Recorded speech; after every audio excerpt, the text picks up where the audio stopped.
Today was the first ever Global Dyslexia Summit. We brought together people from around 20 countries from around the world in the audience, with people viewing on Facebook Live from absolutely everywhere.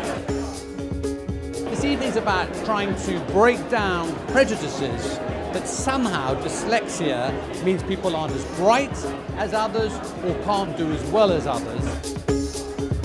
And it was really to highlight the fact that dyslexia is a different way of thinking and a brilliant way of thinking, and to start the movement towards change. My name's Matt Hancock. I'm proud to be the Secretary of State for Health and Social Care, a member of the Cabinet in the UK, and made by Dyslexia.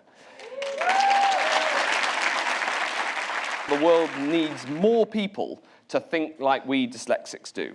Our creativity, our intuition, our emotional and social intelligence, our ability to think laterally and imaginatively, our visualization, our reasoning. These are exactly the skills and the strengths that dyslexics have in abundance. The EY report is showing us very clearly that dyslexic people have a huge value to the world. 3 years ago, we made some significant changes to our recruitment process to make sure that we were bringing into the organisation people that had dyslexic strengths.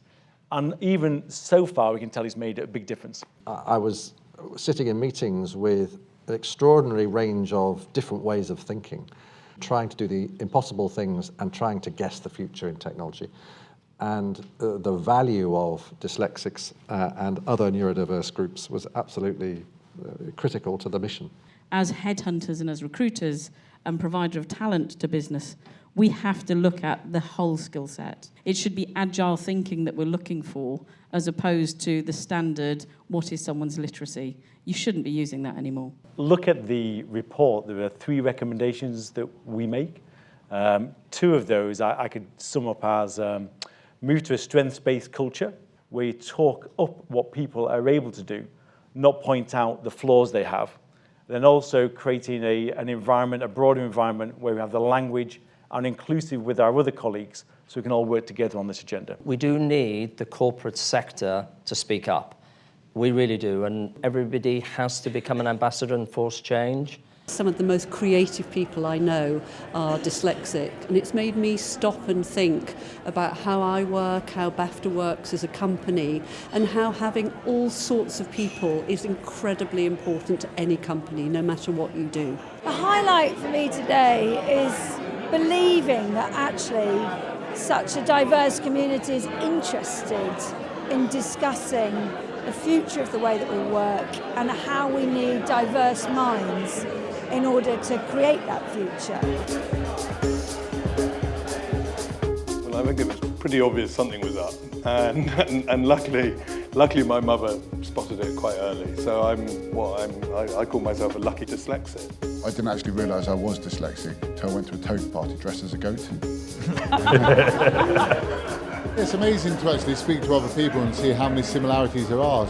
But listening to Nick up there, and he was saying about how he reads a long email, just switches off. I'm exactly the same. It's just sharing and exchanging ideas.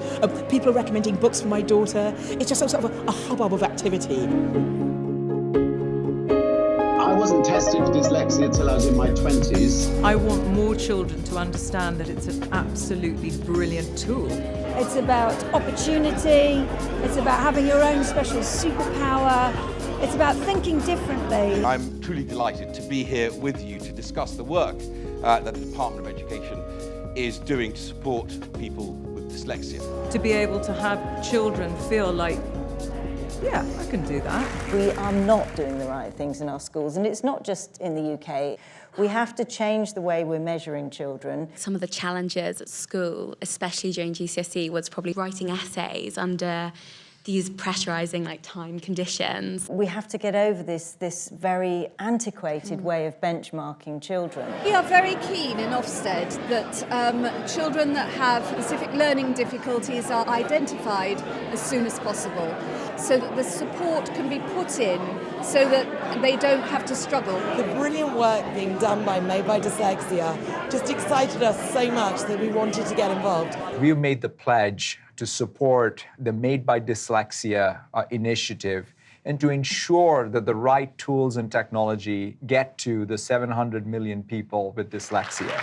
The pledge is to provide training materials for teachers and parents to help identify dyslexia early on and to help the kids overcome dyslexia. We're planning to launch in early 2019 and make them freely available on our Microsoft Educator community. It's time for us to say to the world, we want to be called dyslexic, so please, wherever you are, say dyslexia, because it's really, really important to us. We want to be identified early. We don't want to be left to fail at school. We want you to acknowledge that you need to think differently about dyslexia, and you need to start taking the steps towards helping dyslexic children to reach their potential. Thank you.